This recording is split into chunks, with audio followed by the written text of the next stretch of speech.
The Diode SuperGP Champions Trophy is proudly brought to you by Digital Entertainment On Demand and their associate sponsors. It is our second race of the day. We are at round number 4 of the Diode SuperGP Champions Trophy here at Red Star Raceway. The winter round of racing at the Mpumalanga circuit just outside Delmas. And it is heat number 1 of the Super 600s. Poleman, Bossoff. Then our championship leader in second place, Odendahl, and Magic Mike White on the 58 on the front row. Lights go on, and we're about to go racing for the very first time here in Super 600. Odendahl gets a good start, so does Blaze Baker. Baker coming through the middle. Watch out for a maneuver on the inside from Shelley. Shelley needs to sneak up and try and make up some positions. Doesn't quite get it right. Darian Kaiser now under pressure from Malcolm Rudman as he comes through. Oh. And where is Bossoff going? Is that Bossoff? No, that's not. Baker. Baker's gone straight through the chicane at Red Star and past the Marshall point. Baker, not a good start there for the Muscle and Fitness stood Kawasaki. himself up. In fact, he was very lucky not to get tagged by everyone, but he had a massive moment on the front end and had to straight line it out. So that is Baker, 4th place qualifier, miles out of this one. Yeah, all the way down in 10th place on the track and probably about 7 or 8 seconds behind the 9th place rider. Pooch did get the whole shot once Baker ran wide, and it's Bossoff stuck in behind him there on the Indy World Toy Store Kawasaki. Magic Mike tucked in behind them. So the big jumper, and I did predict this, Shelley jumping up 2, actually 3 positions off the front because of Blaze Baker stepping out. But his position gave him the straight line, and he was able to get through on Baker and Van Asverken to get up into 4th place. And he should be able to close down on the back end of Magic Mike in the early running. This is going to be a 4-rider breakaway. Odendahl starting to open a little margin there, about 2 or 3 bike lengths on the acceleration of that Yamaha. Slides up into the portable shade area, and as you go through that double set of rights, it's portable shade rider that's actually in the front end, the Near Life Let Racing. me just drag your Yamaha. eye to who is running in 5th place right now. Doran Loureiro. What a great start for Doran. Qualified in 8th place. He is just off the back end of Shelley and trying to join the party. No one's breaking away. In fact, we're getting the Constantino effect straight out the box. What was 4 is going to become 6 because that's Rudman that's joining as well. Yeah, Rudman's just behind Doran as they come out and head into completing lap number 1. Remember, this is 14 laps of action headed your way. A little bit of a wide line there from the Near Life Yamaha, but eventually got it all squared up. Comes across the line, and there you can see just absolutely nothing in it between the first 6 riders. 7th rider is Nicole. No, in fact, it's not Nicole. Kaiser. It's now Kaiser. It was Nicole.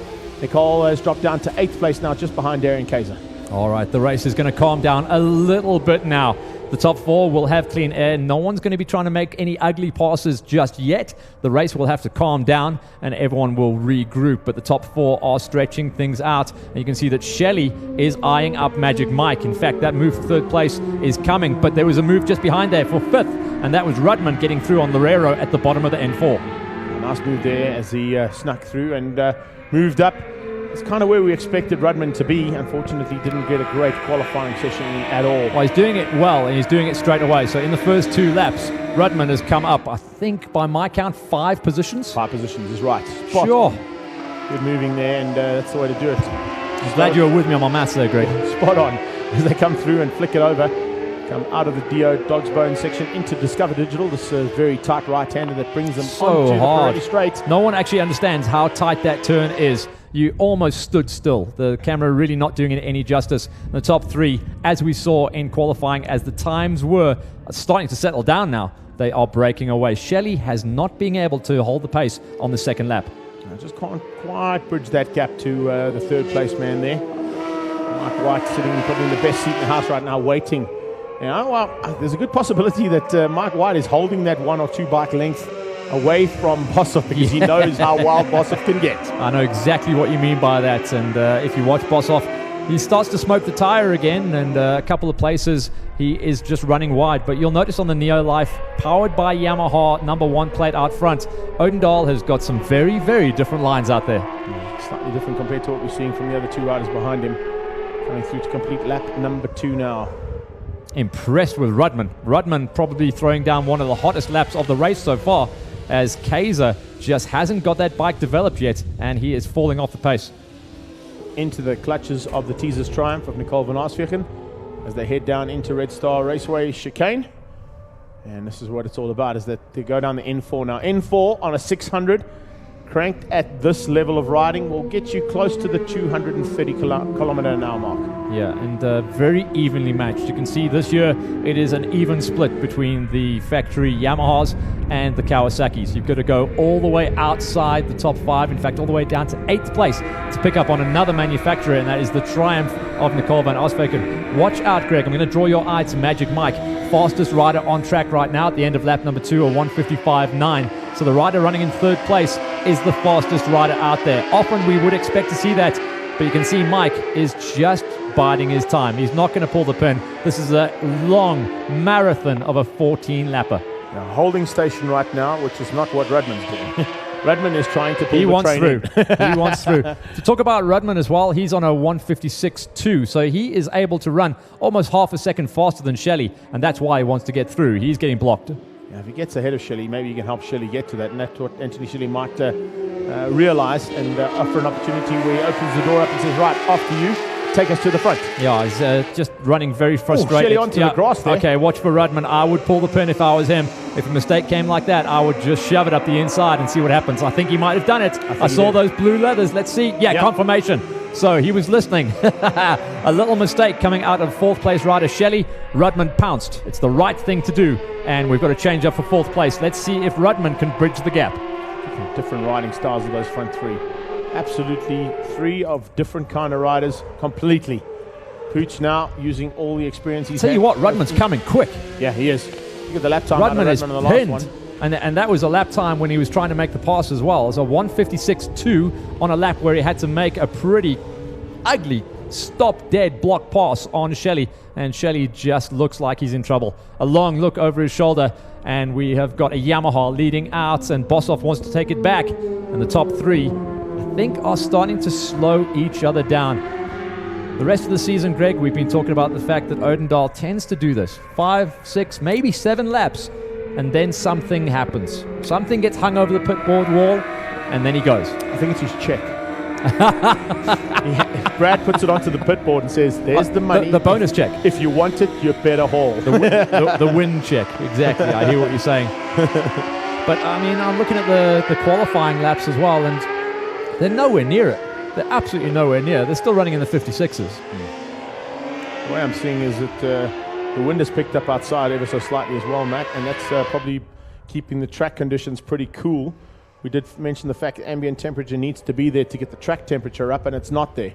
It is quite a cool day here at Red Star Raceway, so maybe just nursing those tyres. Don't want to go and fry them too much, or possibly have the opposite effect in terms of being too cold and not getting the grip that they need. You know what I can tell you is that Adolf Boshoff and Magic Mike are able to hold much tighter lines than the leading Yamaha. Pooch is either battling to get that thing stopped or battling to get it turned, and Kaiser, his nightmare of a season just continues. Yeah, not having it all his own way, unfortunately, is Daz Kaisler, but here we go.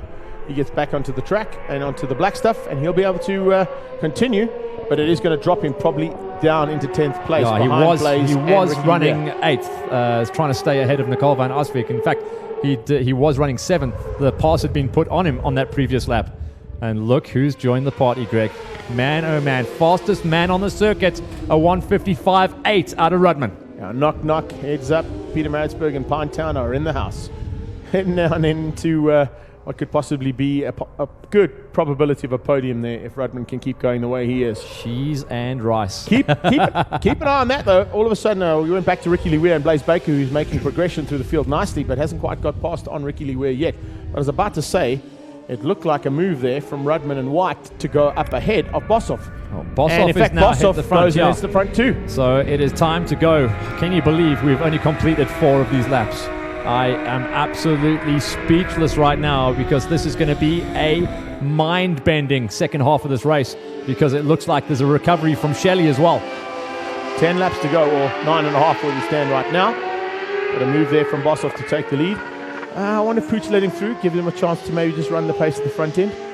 It's also kind of how he rides. If he can't get away, he doesn't necessarily like to lead a race. He can also sit comfortably in second and wait for a chance. I think on a track where there are 2 massive features of straights, it is just a very difficult place to be when you're sitting out front. And we saw from the flags the last time we were out there, the Pirelli flags showing us that it is a straight out headwind as you come up the short straight. Short straight, it's still around about a K. I think the long back straight is around 1.5. Yeah, I think it's a 1.2 for the back straight, and it's about 800 meters for the short straight. So yeah, it's still a lot of play, and it's still up to 6th gear, everything she's got. Six gear down the back, and I think it's 4th gear, everything up the short. Yeah, that's what it's all about. So 600cc's in the house here, the Super 600s. Please note, by the way, as we're talking about our all the weather conditions, we tend to do this when the race starts to settle down. Please note that Boshoff is trying to go for the Chez show of style into a couple of the corners. It won't do it here, but certainly down into the big 180, you'll see him throw both the legs out, and it looks a bit crazy when a long-legged character like Boshoff does it. You don't mind it when it's Chez, because he's about 4 foot tall, ringing wet, you know? That's right. But also, it's a bit of an intimidation factor too. Not that Steven Odendaal is going to be intimidated by Adolf Boshoff. That I can tell you. He's been fighting it out not only with the top in South Africa, but some of the top riders in the world on both Spanish Moto 2 format as well as the World Moto 2. Starting to see a little bit of a breakaway here. The top two are stretching out. Magic Mike stuck in kind of a bit of a limbo situation. He does have a couple of sectors on the track where he is very good. It's mid-corner where Magic Mike on the 58 is much better than the rest. Oh, Rudman goes down. Can you believe he walks away from it, but what a heartbreaker. He was on for one of the best rides we've seen coming out of him. And Malcolm Rudman, our 10th place qualifier, who at the time of crashing was sitting in a healthy 4th. Big pity for the youngster. He's really pushing hard and trying as much as he can on that Kawasaki. We have got a replay so we can have a quick squiz at how it went down. As our leaders go through there, you can see coming out of the dog bones. Yeah, out of the dog bones, heading up towards the Diode, out of the Diode dog bones up to Discover Digital, I should say. It's the left-hander that caught him out. Yeah, it just ran a little bit wide there. That was definitely lost the front end, and probably, there you go, there's Adolf Boshoff throwing in the Chez show. That's a patented move, but you're not really allowed to do that unless you are Chez. And then throws himself straight out wide. Speaking of wide, there goes Odendaal. So Magic Mike just gets the line up the inside. I think Odendaal was caught bike watching there because it was 2 corners in a row where Adolf Boshoff went wide, and Magic Mike just went, thanks, I'll take that one. Watch out, because this is the time of the race where the 58 gets on it. And instantaneously puts out the leg to not allow the opportunity for a comeback. So the chips are on the table. Somebody go and phone to get the dip, because, man, this is going to be exciting stuff for the last 6 laps, or 8 laps of this race, I should say. You hungry, Greg?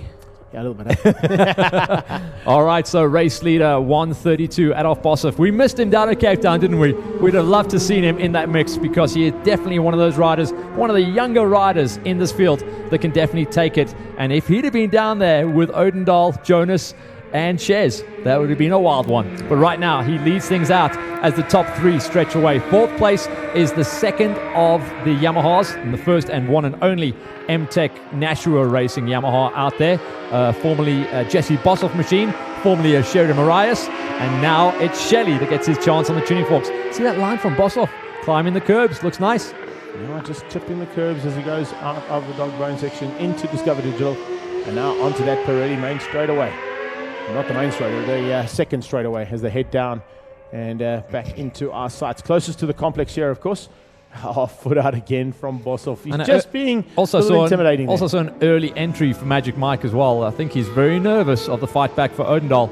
Odendaal is good at positioning himself and making the pass at a place where you cannot fight back. So I'm expecting to see a move possibly out of the dog bones into Discover Digital, somewhere around that area. You can see if that's the actual case, but I've got to tell you something. This looks like a really good lap out of Magic Mike White, and I think he's contemplating moving up one position and leaving Adolf Boshoff to fend off the current championship leader and the number 1 plate. Yeah, look at that. His entry speed is mid-corner speed.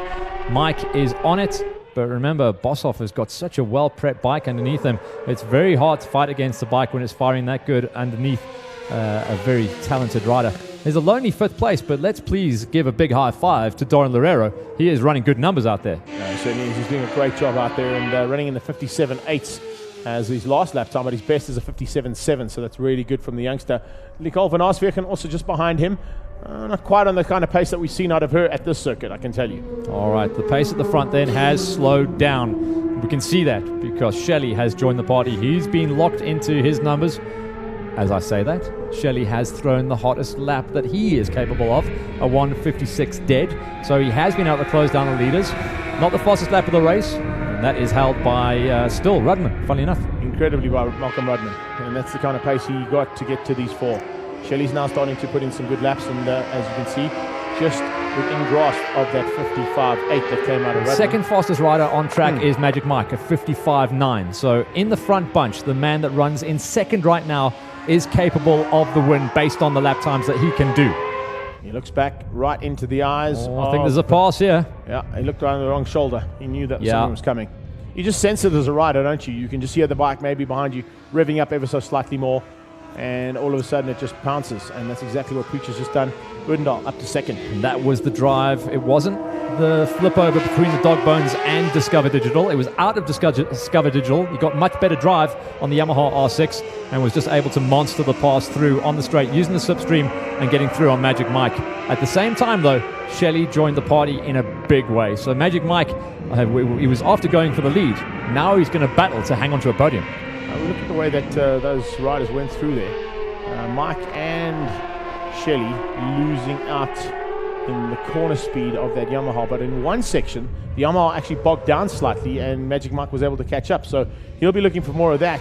As I say that, the two of them have now opened up about a 3 or 4 bike length advantage over Magic Mike, closing it up under braking. And we have just clipped past the halfway marker of this massive 14 lap race, very long race.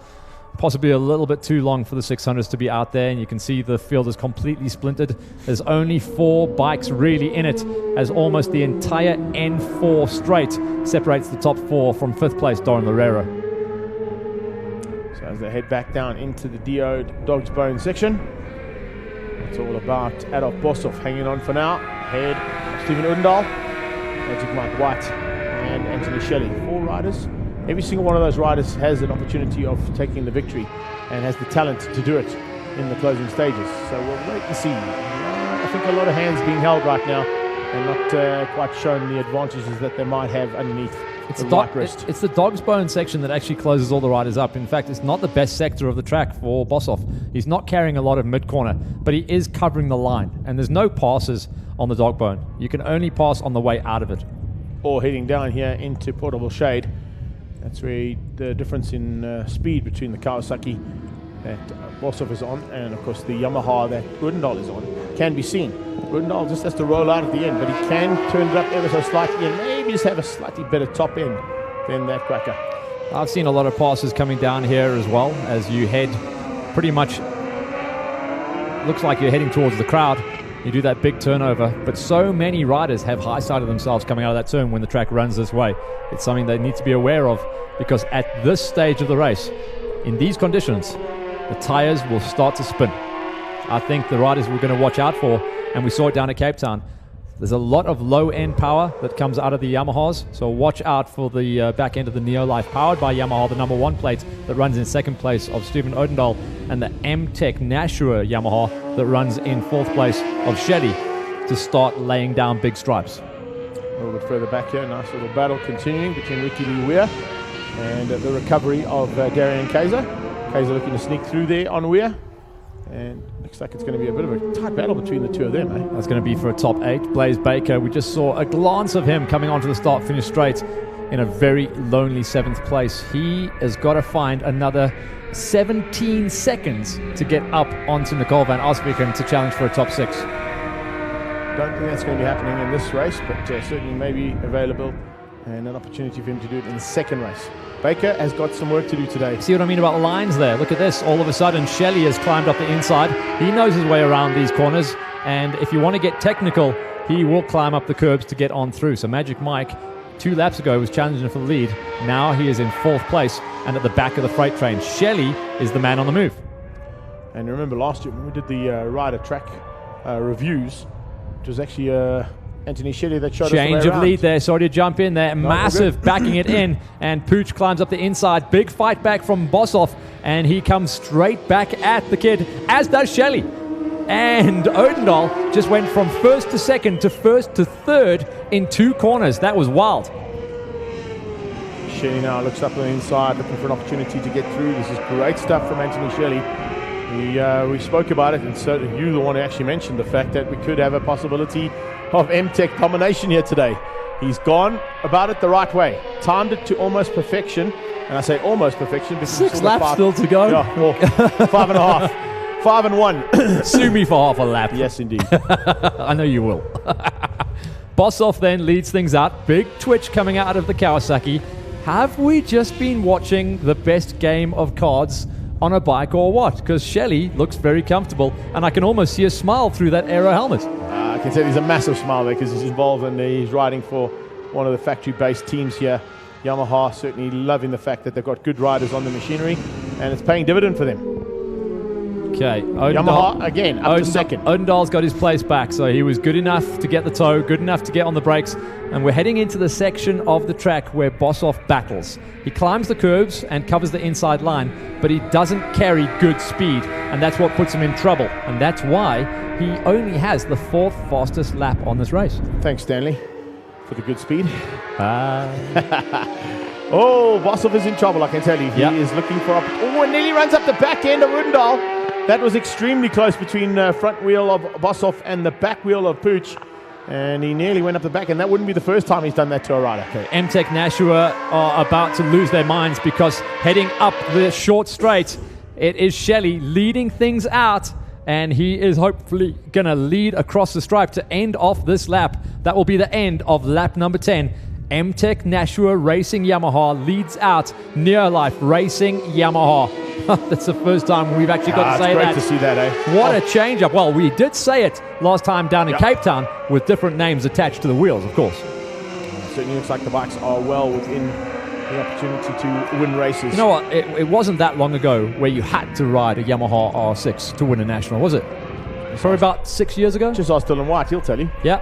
That's what the one that he nearly won the championship on. Yeah. Round the outside, wide line out of Odendahl. Dylan White, Tashius De Lange, Greg Geldenace, everyone came from a Yamaha R6. Look at the crowd going mad on the wall. They are loving the fact that Shelley almost touched the grass on his entry there. Yeah, he's one of the local favourites here at Red Star Raceway, and he is absolutely dominating at the front end. And just Odendahl's tried hard, and look at how he loses ground to him coming out of the chicane.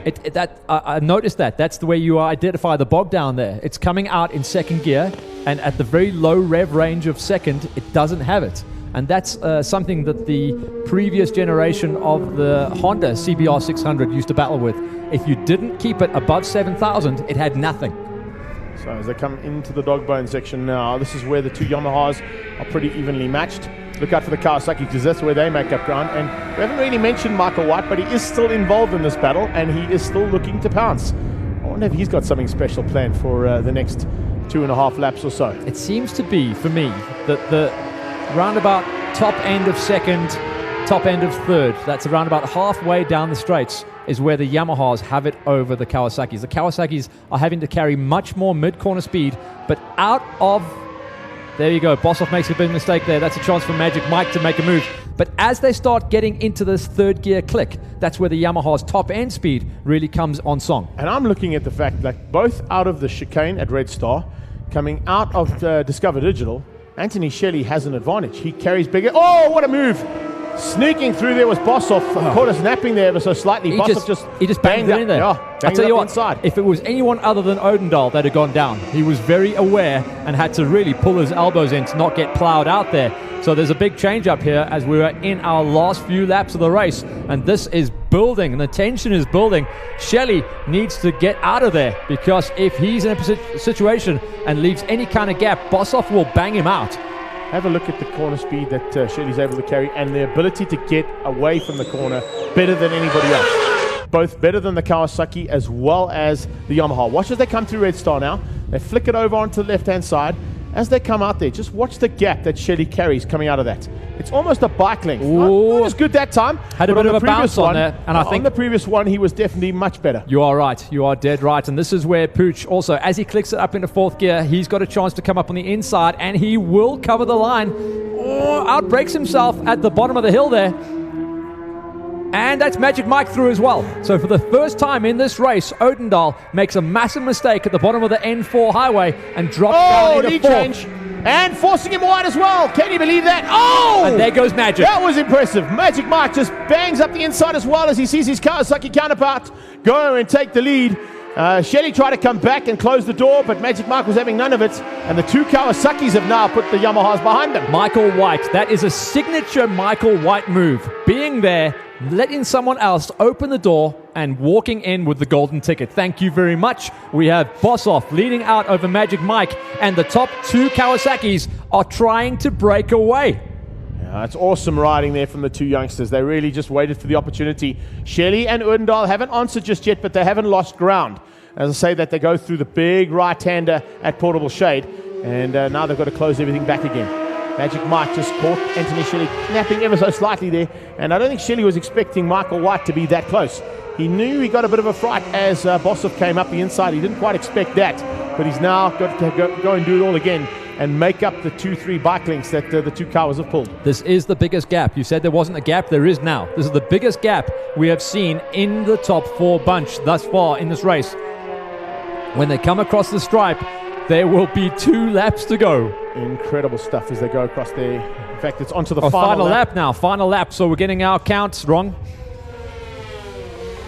So Stephen Odendaal now comes through. He gets up into second place. We are on the last lap. I don't know if Odendaal is close enough to make this one count. And Adolf Bossoff has got his head down and buried, and he covers the inside line. Magic Mike is going to try his best. He has to pull out of the slipstream and go the long way around at the bottom of the hill. And it is going to be Kawasaki's 1 and 2 as we enter the halfway marker. Odendaal is murdering himself, trying to close down on the top 2. And Pooch is strong as we head into the dog bone. Yeah, Pooch is strong, so is Michael. Oh, he's right there. So is Bossoff. Pooch runs wide. Watch out for Shelley sneaking through as he goes up the inside. Has he been able to? No, he hasn't. Now, Pooch remains there, but he didn't do himself any favors. He lost out around about 2 bike lengths, and he's going to have to do it all over again. We're coming out of the dog bones here. This is going to be the big flip over into Discover Digital and Pirelli. And at the end of this, we have one more big straight.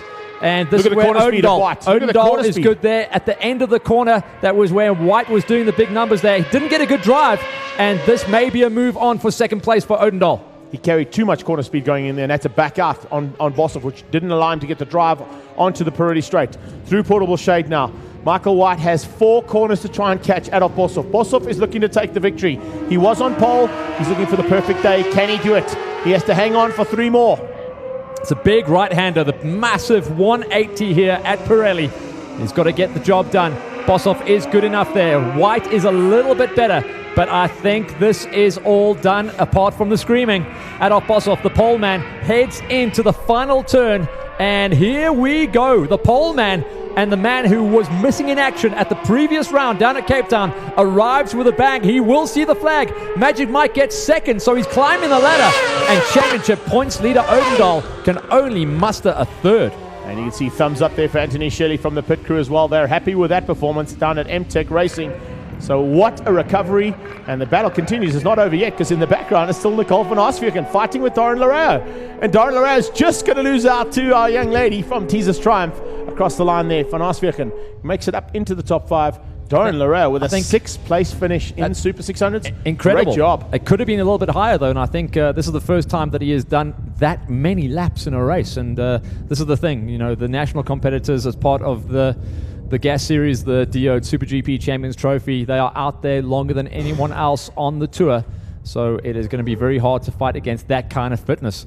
What an incredible result then. Adolf Bossoff gets the job done. Stephen Odendaal takes the new lap record on a 155.3. 3rd place, good enough to keep him in the championship hunt. Remember, Bossoff is essentially out of this championship right now. Not bringing good enough finishes, not consistent enough. But when he does have a day like this, he is going to be very hard to beat. Even Stevens, as far as the manufacturers go, 2 Kawasaki's versus 2 Yamahas. Great to see that kind of battle opening up on the track. But the 132 of Adolf Bossoff on the Indy Oil Racing Toy Store Suzuki Kawasaki machine beats out Magic Mike White, who Magic Mike, I tell you what, at some point this kid is going to take a national championship, and the first win is not far away. Odendaal, championship points leader on the Neolife powered by Yamaha R6, gets his 3rd place. ahead of the fill-in rider on the MTech Nashua Racing Yamaha R6, Anthony Shelley. Nicole van Asviken, first of the rest of the brands. She gets the 5th place finish on the Teasers Triumph 675R ahead of Doran Loureiro. Blaze Baker recovers after his problems on lap number 1 and can only climb the ladder up to 7th. Darren Kayser down in 8th, Ricky Leweir in 9th, and Malcolm Rudman, after having one of the best starts and opening laps to his racing career, goes down and only tags 5 laps scored and will take a 10th place finish. Now some replays of the race then. Off the line, an incredible jump off the line for championship leader Odendahl on the Neolife Racing Yamaha, but Blaze Baker looked like he was on a flyer as well. Just a little bit too hot into the first section, and that would be the Red Star Raceway chicane. He straightened it up, went all the way across the track, but was across the other side by the time the rest of the riders came on through. Had the photographers jumping and hopping, and that would be a race-long charge for Baker to try and get up there. Rudman, after qualifying down in 10th, made inroads and started to join the party. 5th place became 4th with a problem for Shelley. And then Darian Kayser, also one of the riders who was new to the 600s after stepping out of the Super M category, had his problems, would also have to fight back from the back of the pack. Great reactions from Magic Mike. What an incredible first heat of the Super 600s. We were just looking at some of the highlights and talk about a highlight of a rider and a breakout rider for the season. Magic Mike, the smiler, he joins the party. What a stonker of a Super 600 heat number 1 to set up our day. We've already seen close racing in the Super Juniors. Super 600s are here, and Pooch will be, I don't know, he's going to be not super happy with not taking the victory, but he'll take a ton of championship points. But welcome to the winner's circle to Adolf Bossoff on the Toy Store Suzuki Indy Oils Kawasaki. Yeah, incredible stuff down here, Matt, as you join me at podium. All riders are now in, 1, 2, and 3. You can see jubilation there for the Indy Oil Toy Store Kawasaki rider Adolf Bossoff. Some commiserations, of course, down here, but I think everybody's happy about the fact that it was such a good race. Absolutely awesome stuff from some of the best riders we've got, not only in the country, but I've got to say, in the world too. Every single one of these riders definitely can put them their names up and their abilities up with the best in the world. Let's get them up onto the podium, though, and in 3rd place for the Neolife Racing powered by Yamaha team, it's Pooch, Mr. Stephen Odendahl. 2nd place, riding for the Consortium Shipping Kawasaki team, and he's a very happy man. You can see also he's I did see the mascot around here somewhere, but he's got a bit bigger than the last time I saw him. But let's get Magic Mike right up on the podium, ladies and gentlemen. And what a recovery. As Matt mentioned earlier, missing in action down in Cape Town after the injury. The injury is no longer a factor by the looks of things, and I think it's the short haircut as well that's gone with it, I've got to tell you. Let's get him on up here for Indy Oil Toy Store Kawasaki, Adolf Cowboy Bossoff.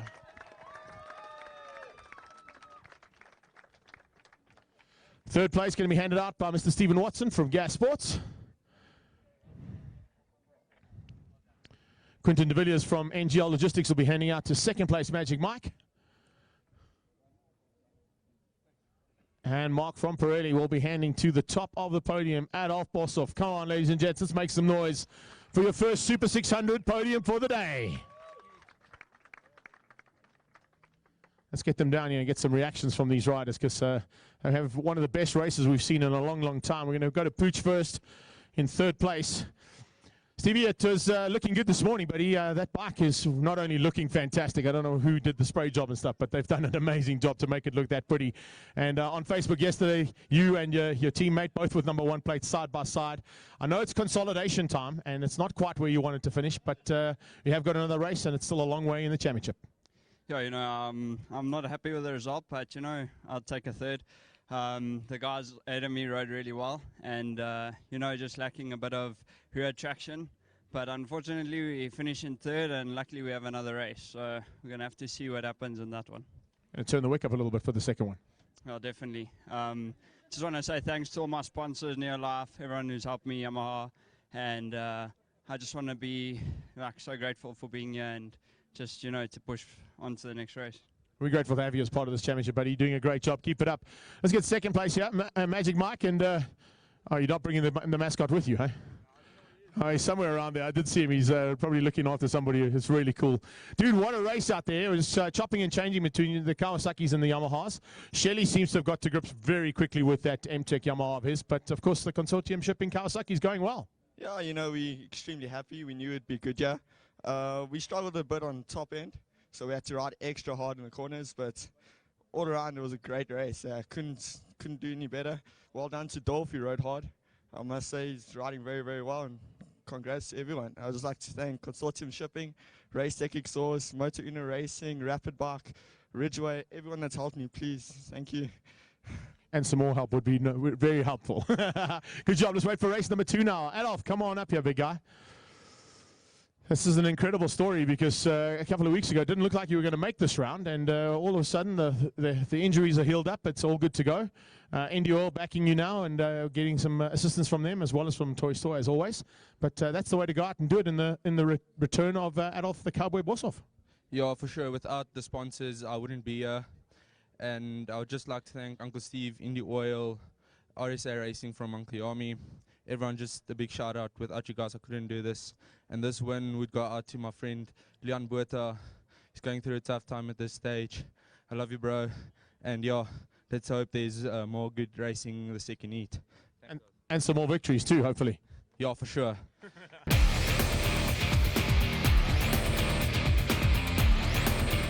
There's not many riders that don't enjoy being part of the Diode Super GP Champions Trophy.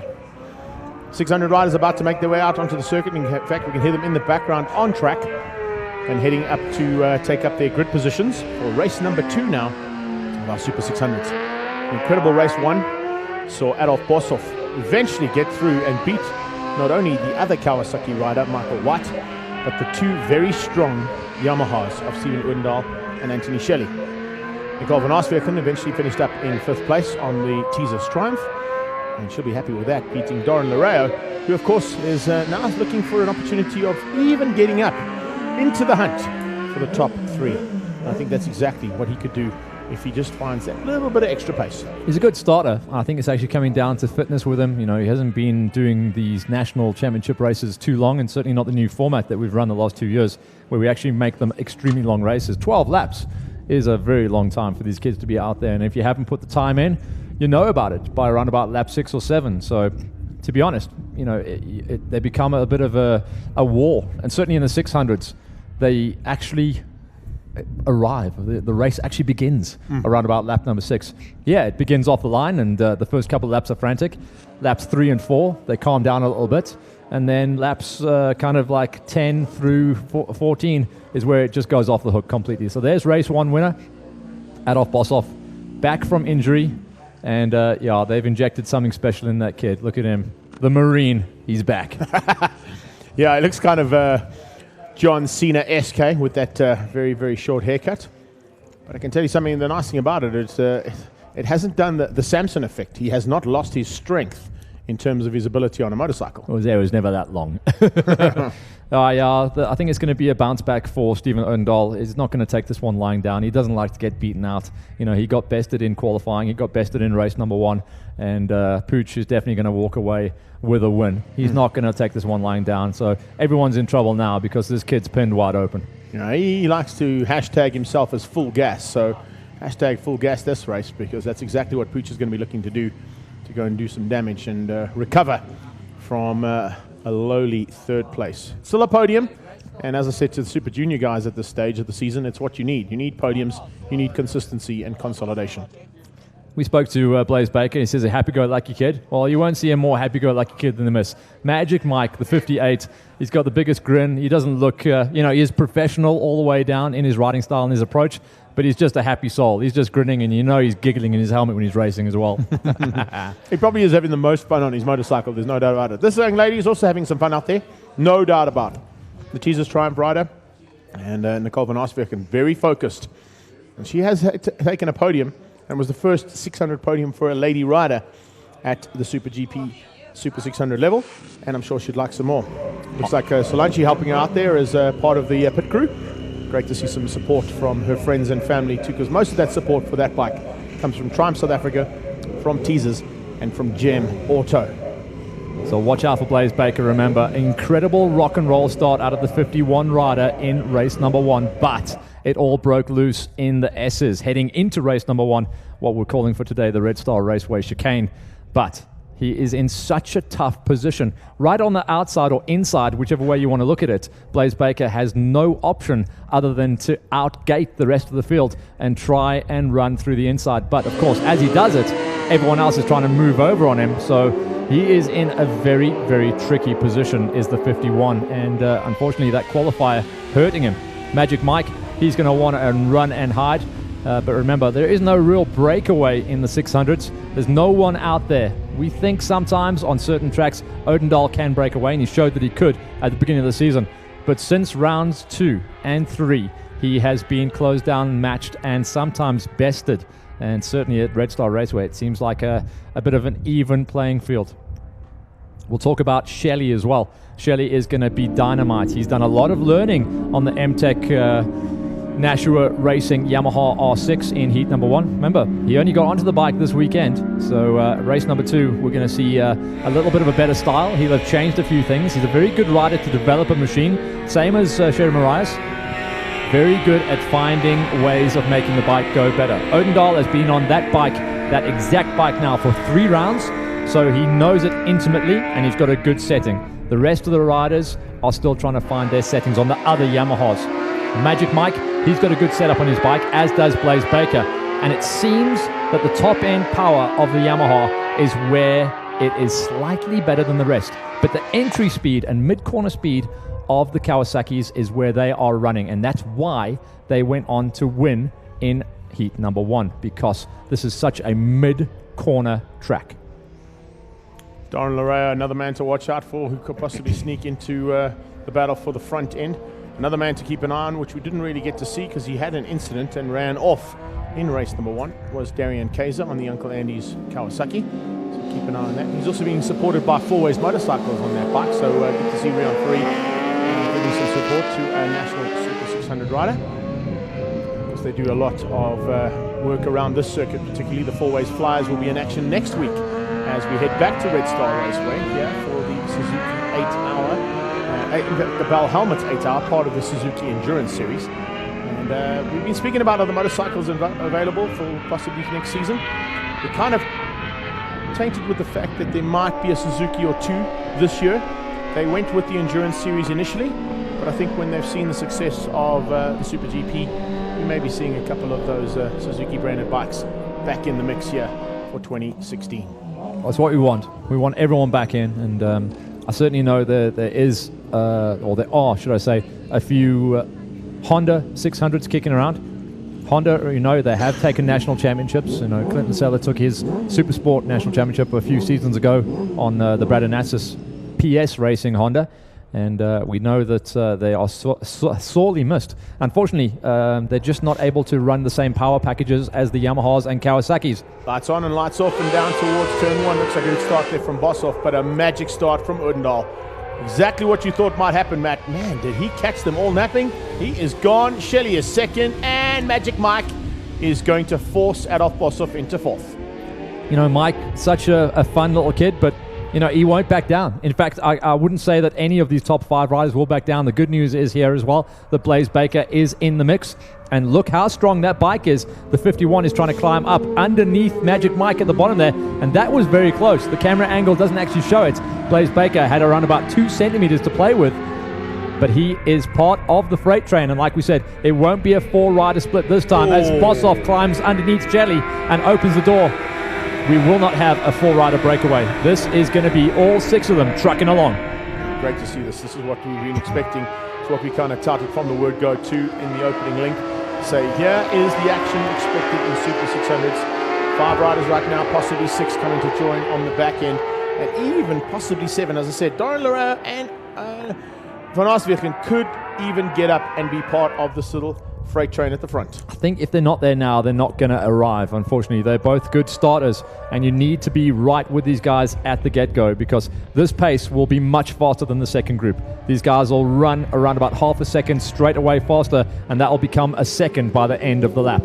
So right now, the engine on the front of the freight train, the top 2 competitors, and the top 2 times able to get thrown down on this track. Boshoff throwing those Shez feet out again. Told him that move was an illegal move. Only Shez is allowed to do that with his little stumps. And he is running in second place, staying ahead of Shelley. So the 2 Yamahas sandwiching the Toy Store Suzuki Kawasaki machine that runs in second place. And Blaze Baker will probably just be happy to sit there at the back of this for now. Yeah, for now, that's exactly where he needs to be.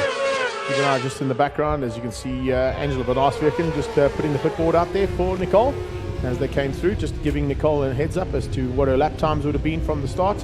And looking at those lap times, Odendaal getting into the 2-minute bracket, so lap times have decreased dramatically, but that is from a standing start. And a 2-minute nearly dead from a standing start on a 600 is pretty awesome stuff. Yeah, thank you very much. You know, we talk about the fact that Johan Otto and Jacques van Wijngaard were racing on the 2-minute bracket on 1000cc machines. So these guys are not hanging around at all, and it shows that Red Star Raceway is a very much a small bike track. You know, if it wasn't for that N4 highway, they'd be the fastest bikes around here. Well, they're pretty evenly matched in terms of their lap times, and you'll know, particularly from experience, 600s tend to win the endurance races here. Not too much on the 600s if you're going one-on-one against 1,000, but they do have a great lap time. The ability to carry the corner speeds is what helps out, especially with all the corners that are here.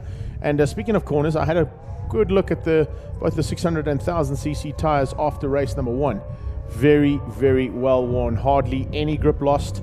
Mark from Peretti gave me a heads up saying these tires are still absolutely perfect. No, that's what I was saying. A Red Star Raceway, probably the best, all-round circuit as far as tires go, because you've got plenty of grip, but they don't tend to rip up. It's almost alchemy. You can't really explain why it's like that, but it's just perfect. Jacques put a lot of development and a ton of research. I think he was actually researching the tarmac before it got laid down here for well over a year, actually trying to figure out what was going to be the best compound. And all the other circuits around the country need to take a leaf out of his book, because it's the one track that's got it right. And it doesn't feel like it, but Red Star Raceway has been here for getting on for like 5 years now, and the tarmac's perfect. Yeah, and there's definitely no issues whatsoever. Another major factor, of course, which is being played around with a little bit, is the fact that there's no cars. No four-wheel categories allowed on the track at this point. They have had the Legends, and of course that's a motorcycle engine four-wheel car, so that's kind of why they got away with that. And we've also had some testing with the Lotus challenge, the Sabat Lotus challenge. They've been out here to do some testing. There's also been some testing from some of the other category cars, but no actual racing has taken place other than the Legends. Yeah, and one of the reasons, and Jacques being a superbike purist, he's probably got one of the best Rossi memorabilia collections in the country from a private owner and private collector. But one of the main reasons is, and it's one of the main reasons that this tour came about, is it was a full breakaway tour, bikes only. The reason being, on days when there are bikes and cars sharing the track at the same time, cars just dump a lot of oil. When it goes wrong, I'm not saying they always do, but when it goes wrong, there's a ton of oil in a car engine, and that does cause the bike riders a lot of problems. So on a day like this, no issues. Speaking of issues at this stage, no problems whatsoever for Odendaal. He's just maintained comfortable margin there and keeps Adolf Boshoff at bay. They've opened up a little bit of an edge over Shelley, and on Shelley is Magic Mike White. So 4 riders, 2 by 2 they go at this stage, with about a half a second between those 2 packs of 2. Yeah, and the top 5 riders all running on the 55 bracket. So thank you for joining the party, Blaze Baker, and that has really picked up the pace and forced everyone to keep it nice and polished and clean. But there is definitely a breakaway happening now. It has only taken 2 laps for the top 2 lads to find that extra heat in the rubber. And again, those wide a la GP lines of Pooch they're helping him out in some places, but they are definitely a thorn in his side in others, because if you open that line wide enough like that, a rider like Boshoff will just dive in and stuff it through. Well, Baker's had a bad lap that time around. He's fallen way off. Look at the lap time there. Got down to a 57 as opposed to the 55.8 he did on the last one. So an issue somewhere on the track, maybe a little mistake or a false neutral possibly. It does happen a lot on this track. It does happen a lot because these guys are running, especially in the dog bone section, between second and third gear, and that's always the danger zone for clipping a false neutral. No neutrals for the first 4 though. They just maintain decent pace, sticking in the 155 brackets all the way down to 4th. As I said, Baker was the only one that didn't quite get it right on that point. Magic Mike just hanging in tough with Anthony Shelly. Had late race pace. That's what I got to tell you. He did have race pace. I don't know if he's going to get the hurry up here, maybe with a little bit of extra pressure from Magic pushing him on, but Magic's getting a little bit blocked here, so it's going to be up to Shelly to try and run the big numbers. He has got a real good line down the bottom there. I'm just finding the entry for the Kawasaki's a little bit tighter on almost every single corner, unless the Yamaha guys are telling me that the style of the Yamaha 6 is to rail a wide entry. Maybe that's the case, because it seems to be the way that they're riding him. It's pretty much a good observation there, I got to tell you. Looking at the way the Kawasaki's are going, they're sitting second to both the Yamahas on the track, so we could maybe take a leaf out the book and say, well, let's try those slightly wider lines, especially with Adolf Bosov. Not too much here, but on the next corner and the last corner, you'll see the wide sweeping line coming out of Stephen Odendahl, as opposed to diving and early apexing that last turn. Yeah, and there again, it's particularly the last turn where Odendahl is super wide. He does leave it very late before tipping in, and it's because he's running all of his numbers on exit speed, not entry. Paying off so far. It is, and I'm amazed how strong Adolf Bosov's bike is, to be honest, and we've said that since he came in. They've got a very good prep on that machine. It's totally legal. He just finds that he can run the bike a little bit deeper and go late on the brakes and hold a very tight line. All I can imagine is the suspension is rock hard on Bosov's bike. That's the only way you can run a bike like that. It's very hard though. It's hard on the body, and you've got to be precise. It does often mean when you run hard suspension, especially at the front, that you do force the front end out. So he's relying on his skills more than the other riders if he's running the bike that hard. Into the DOD dog's bone right now. The DOD man was looking for opportunities to sneak through and maybe steal the bone here now and again, because that's exactly what's going to have to happen here. No one has shown their cards just yet. Incredibly enough, Blaze Baker back into the 57 bracket last time around, so he is really starting to fall off the pace, and it was a one-lap wonder for Blaze Baker. As soon as he's fallen off there, he's down in no man's land, and we'll be keeping an eye on that battle because he is running the same lap times as Doran Loureiro at the moment, so that may be a battle that will heat up. He's still got a 5-second buffer ahead of Loureiro, and that's Blaze Baker controlling 5th place at the moment. As it stands, no changes. Yeah, it's settled down, isn't it? They're kind of just, I think they're just waiting. We said it would do that. It's pretty hectic at the start. They all calm down for about 5 to 6 laps. Yeah, and then it all heats up again. Yes, no one's going to light the touch paper until about lap 10, as they say. Exactly. And then we've got to run away before everything blows up. And it pretty much does. It goes in the way the first race did, and the way that any of the races this season have gone. That's exactly what does happen. So wide line once again from Odendahl goes into the final turn, coming to complete another lap. That is going to make it 5 of 14 done. 9 to go. Still the fastest lap of the race, held by Adolf Bosov for 1:55.5. And that often happens, especially with the top 2 running like this. Bosov just benefiting from the toe, as he is just the shadow to Odendahl. Long look over the shoulder for Odendahl, making sure he knows exactly who's on his tail and where everyone is. There's Blaze Baker, very lonely 5th place for him, and unfortunately his lap time showing that he's not going to be able to close back, because he did his second lap was 1:55.8. Since then he's been on the 57, so he's either lost a gear on his bike. It can be an explanation as to why he's fallen off so dramatically, or he is just not feeling it. But you've got to think a rider like Baker could run with these guys. Has in the past as well. And does. That's the thing. He always does. He's not too far off. He's in that pack and hunting for a win. I used to say that there'd possibly be another rider who'd be in that pack here today. That would be Alan John Fenter on the second of the Triumphs. He's not back yet from Isle of Man duties, and did a phenomenal job overseas on the island, and finished every single one of the races he competed in, 6 in all, trophied in all, and also improved his overall lap time to 120 mile an hour average speed around the island. So hats off to him, well done. But I think he would have loved to be involved in this little fight, because I think the Triumph around here is a very, very good bike. Oh, you know, I know. I mean, that thing's absolutely brilliant, the way it delivers the power mid-corner. You can actually run it like a 1000cc bike on the torque. You can run through sections like this in the dog bones in 3rd gear, and the thing doesn't spin up, but there's still enough grunt to pull you through the turns. The only thing is the Triumph does battle, and AJ, yourself, me, and Nicole will all agree it's still battling for top end pace. Yeah, top end is where it loses, unfortunately. But if they're running in the 56s as they are just slowed up to right now, you can still stay with them. So, and with AJ's talent, there's a possibility he'd probably be in this little hunt. All right, good reaction from Shelley. He now throws in the fastest lap. So the top four have come back together again, and that's because of the reaction from Shelley. Throws a 1:55.3, fastest lap of the race. And best lap coming out of Michael White of a 55.4 for him. So he came with Shelley. Yeah, they've both gone up and said, right, let's go and frighten those boys at the front. Darian Kaiser should be running a long way up the road. So he's definitely having some problems developing that machine. And that bike is in the development phases still. Darian Kaiser, a hell of a lot better than the numbers are showing us. Yeah, certainly not where he'd like to be, fighting for 9th and 10th place.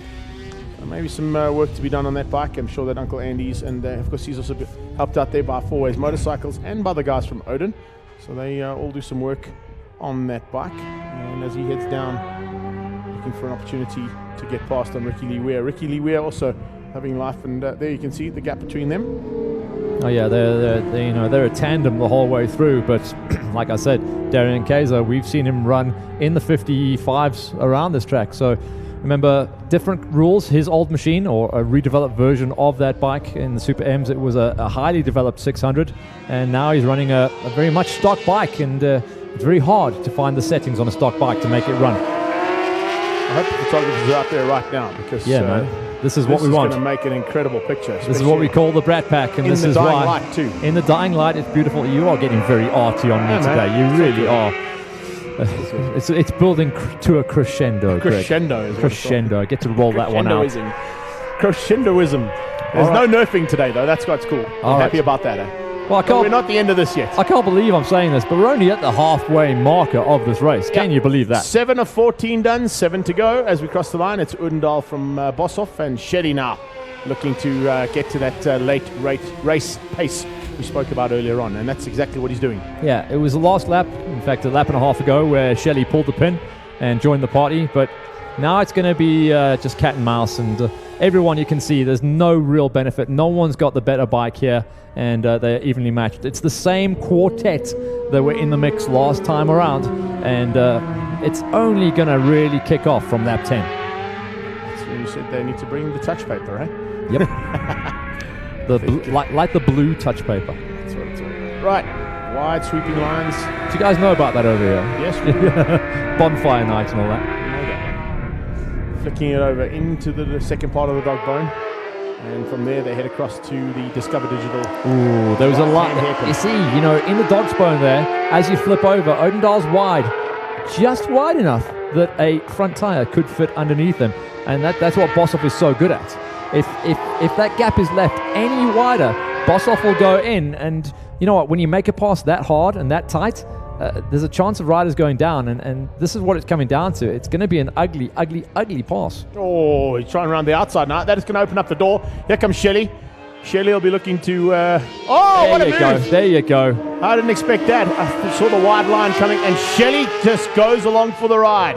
So, as we saw in race number 1, it's now Boshoff and Shelley who have taken the fight to the championship leader and the number 1 plate of Stephen Udendal. And that's the exact same place that move happened last time around, where the door was opened and Mike climbed underneath. So, yeah, I said it was going to be touch paper lighting time. The fuse has been lit on lap 7, which means these guys have got a lot longer to keep this frantic pace up. There will be a reaction, a counter reaction, and another reaction. They'll just be going at it from now on. We have completed 8 laps of 14, and it's on. 6 to go. That's what it's going to be all about now. 6 laps. Oi! Big moment there for Boshoff. That's going to just let Shelley go past him.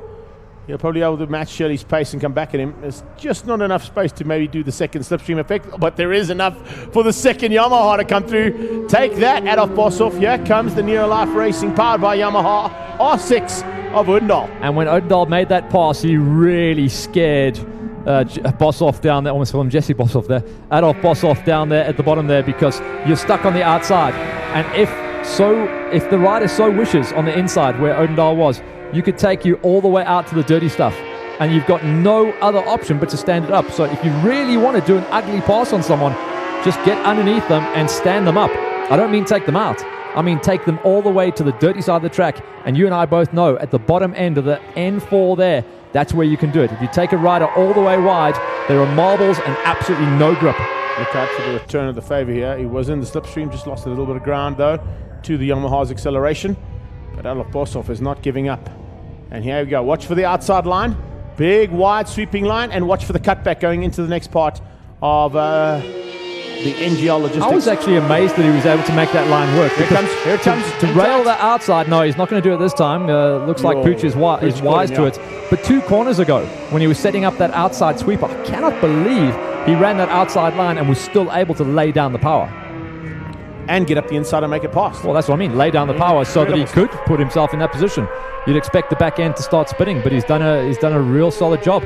There's that wide line again, and the late apex, a single apex coming out of the Yamahas, and it's the double apex for the Kawasaki. So completely different machines and benefiting different styles of riding. To get those different styles of riding to work for you. Incredibly enough, the man that leads on track right now, Shelley, is a master of all. 55.3 out of him earlier on is the fastest lap of the race. He's just done a 56.2, so it's about a second down in terms of pace, but he's still got the advantage over his fellow Yamaha mounted rider, Stephen Udendal. Similar in a couple of ways to Sheridan Marias. Likes to back the bike in. It's not just with the tires going off. He specifically steers with the back end, does Shelley. So very similar riding style. So I'm not surprised to see that bike working for him, even though they've taken the 32 off and replaced it with the 74. Shelley, Udendal, Boshoff. Here comes the battle for 9 and 10 across the line. That's Ricky Lee Weir and Darian Kaiser. They continue their little battle, and it's only, about 0.2 of a second between the two of them. In fact, 167 thousandths. Pretty much been matching each other the whole way through. Of the riders, you would say that based on form, Kaiser is the better, but he doesn't seem to have the right setup on his machine as yet. But he will try and make the pass down the bottom end here. Ricky Lee, though, is good on the brakes and got a very good setup on the front end of his race machine to be able to stay out front. The freight train is still chugging along.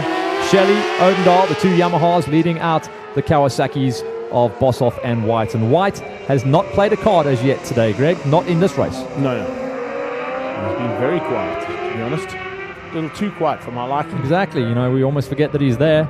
And he's just waiting for it all to break loose once again. I think I just can't even see what's going to happen.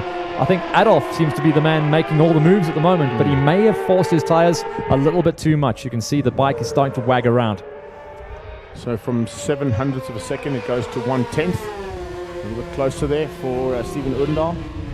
He comes under the bracket there and can see just how hard he's trying to get onto the back of that first Yamaha and the leading Yamaha. As the sun starts to plummet out there in Delmas, out here in Mpumalanga, we have completed 10 laps of the 14-lapper, and the 2 Yammies, as they go down onto the brakes at the bottom end of the N4 highway section, just after they've clicked top gear, they do extend.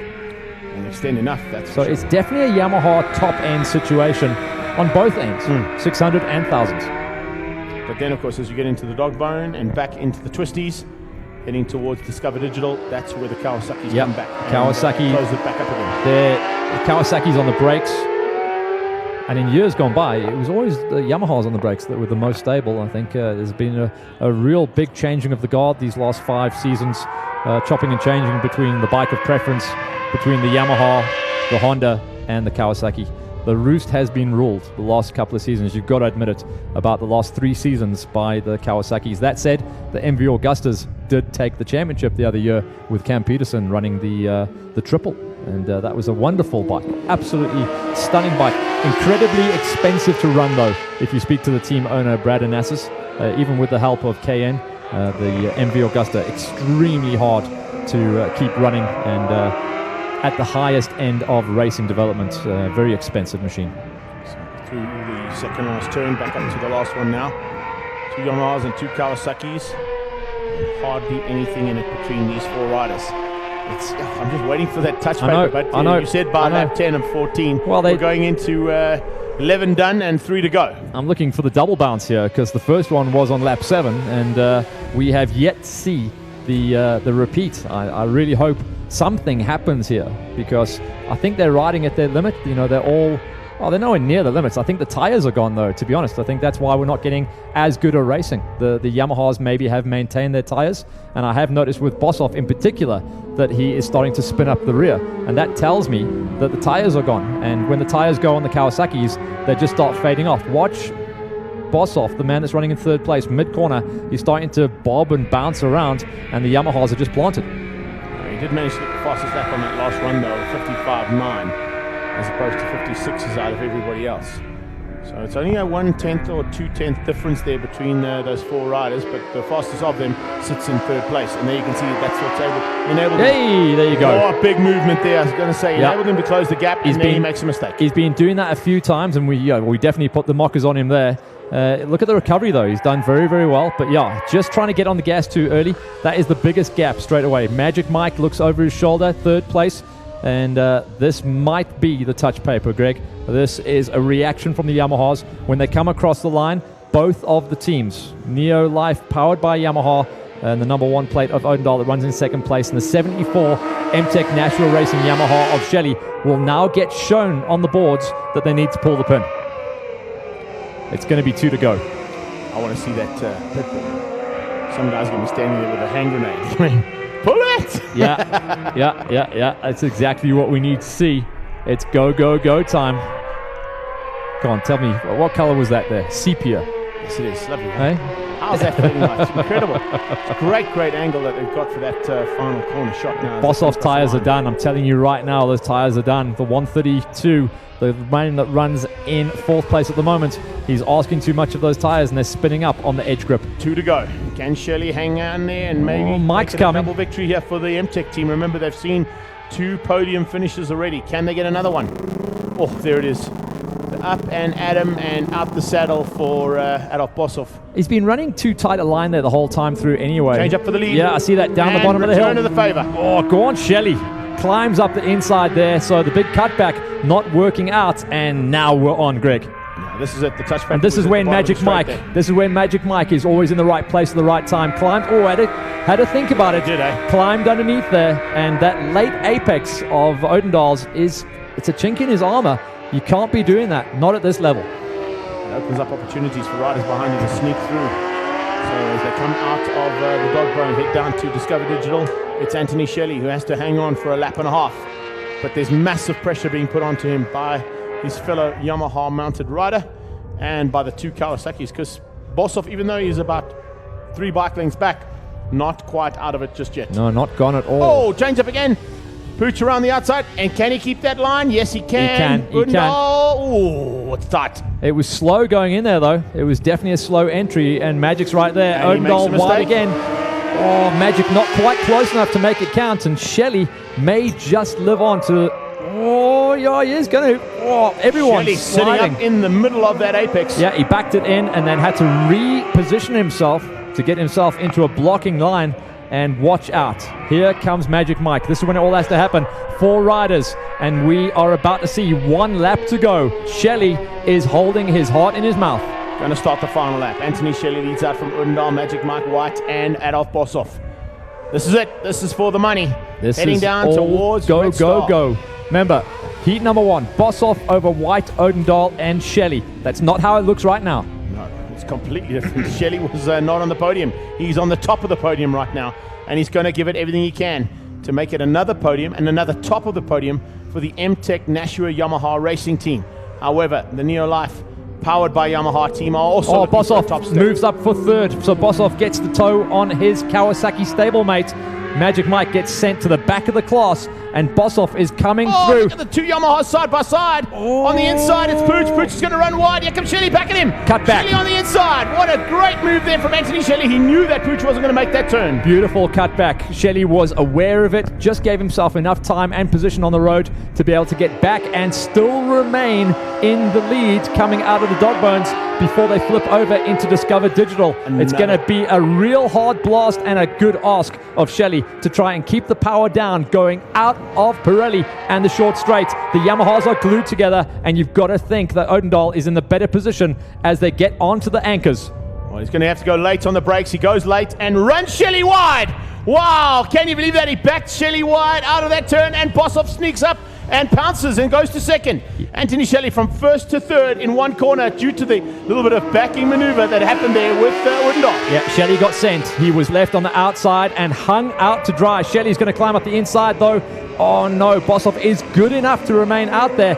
Boshoff wants to try and go for the double if he can. Right now, we've got 2 corners remaining. And remember, there is a gap because going into the final turn... No, there's a good enough gap there. What a drive that Odendaal got out going into the penultimate corner. And down the stripe, it is going to be Pooch, your championship points leader, who leads to the flag. Yeah, amazing run to the line. And it's Odendaal that takes the victory.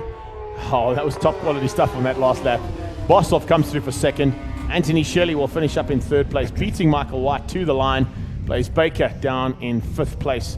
And of course, we've got to mention the fact that at 6th place, all the way down in 6th place, Darren Larrea, he will be up for Rookie of the Day for my liking. Yeah, good luck in working out the overalls, by the way, Greg.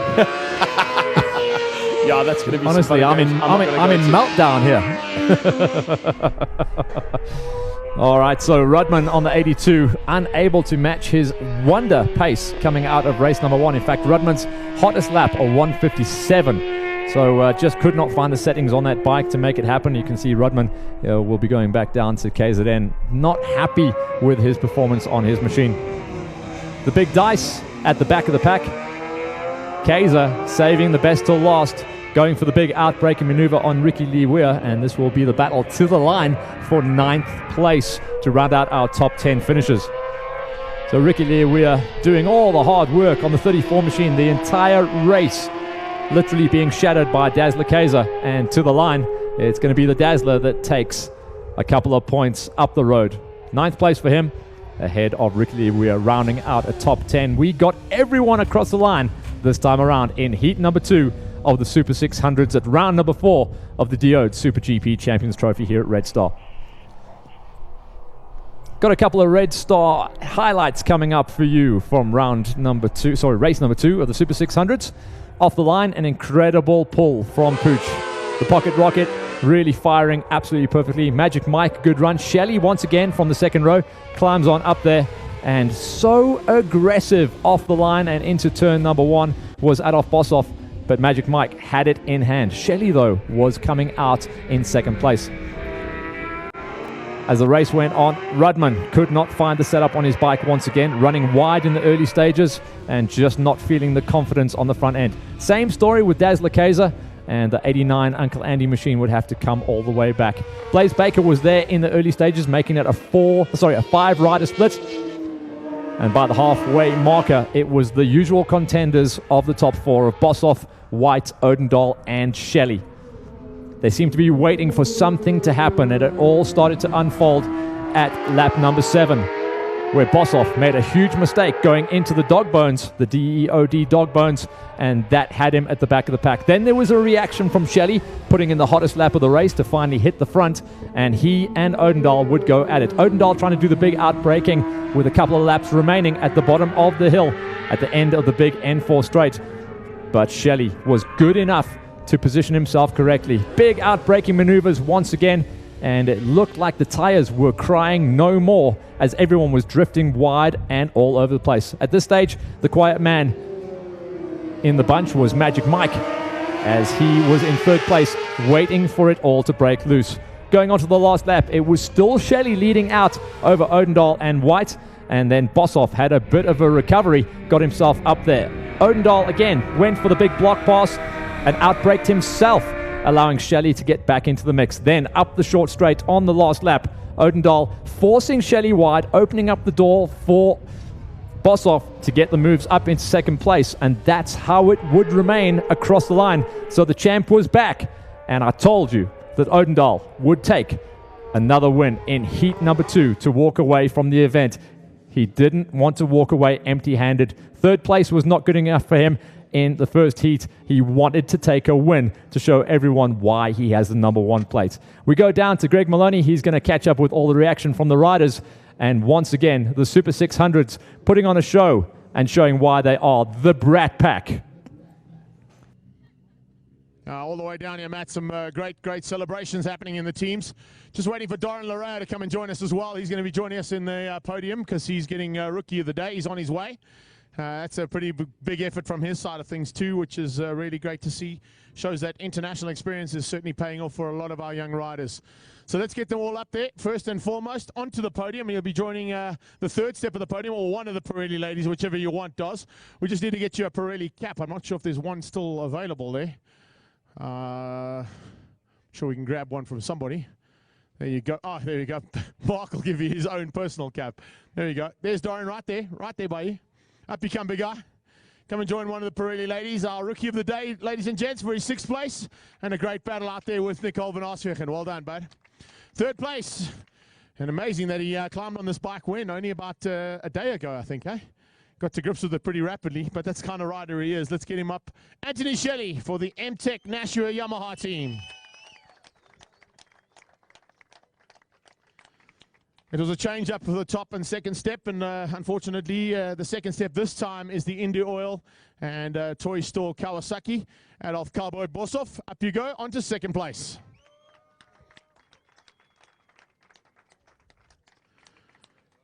Pooch said he would change things and turn it around, and that's exactly what he did for the 2nd race. Great effort out there from a man who certainly is looking like he wants the #1 plate back again. He's going to try and keep it on that bike. Let's hear it for Stephen Odendahl from the Near Life Racing, powered by Yamaha R6 team.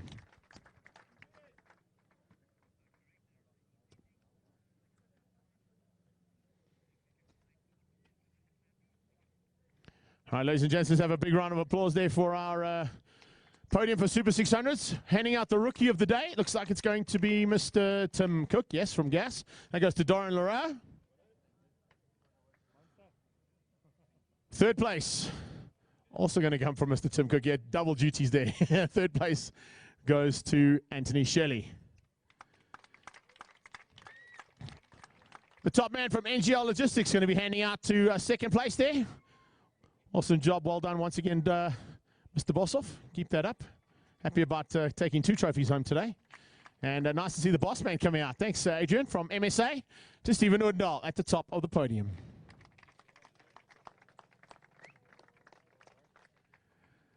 So there you go, guys. It's you better move out the way because it's about to get rowdy here. Let's see how they go now for Super 600s. Try and stay on the podium, dudes. Yeah, we did warn them in riders briefing. But as you can see, the 600 riders never listen. You're supposed to stay on the podium, you punks. No. I still got work to do. You've done for the day. Let's start things up. We're going to wrap this up pretty rapidly because those other riders that are out there. Pooch, you changed around big time there, buddy. An amazing effort from the team. I think whatever they did certainly worked out. You had early race pace, but it wasn't enough to keep those other riders away from you, buddy. It's going to be a very, very hard-fought championship. You know what? These guys rode absolutely excellent, and I take my hat off to both of them. You know, I'm just very happy with the #1 eventually in the end of the day. And without the team, without everyone that's pushing me to push that #1 plate, I just want to say thank you to everyone, Near Life, Yamaha, Craig Zank, and all the people that have been behind me. You know, full gas. 44. Of course it's full gas, and we wish you all the best for the next round. We'll see you down in Port Elizabeth. Let's get 2nd place here. Adolf Bossoff, come and join me, bud. Dolphy, unfortunately, it didn't go the way you wanted it to go. You did push hard, but looks like the back end was stepping out big time at the end, and no traction whatsoever on the back end of the bike. Yeah, for sure. In the beginning, Stephen picked the pace up big time, and I tried to hang in there, and then Shelley came to the party and mixed everything up, and my game plan didn't go as planned. So I had to figure out another strategy, and yeah, just try to go as late as I can on the brakes. And then, unfortunately for Anthony, he went wide into the corner, and I just took 2nd from him. Yeah, I'd just like to thank all my sponsors: India Oil, Toy Store, Ra Helmets, BST, everyone. Just a big shout out. Thanks, guys. Good job. We look forward to seeing you down in PE. Let's get third place, man. Haven't spoken to him in a long, long time. It's been an incredibly long time since you've been up on the podium, buddy, but it's definitely worthwhile, and I'm sure the team are happy with that. You've definitely made this work just as well as Shez did, and it's in the hunt, this Yamaha from MTech Racing in Nashua. Yeah, I only climbed on the bike Saturday morning for the first time. I sat on it, it felt quite good, and I was actually happy with how it felt. And from the word go, I just loved the bike, and it was a completely different bike to the ZX6. It's a bike that I love. It's just something different, and yeah. Not too shabby for 24 hours worth of work, though, getting onto the podium at Super 600 level. Yeah, the competition was great. Good bigs up to Steven and Adolf for riding so well, and to everyone else. The Diode Super GP Champions Trophy is proudly brought to you by Digital Entertainment On Demand and their associate sponsors.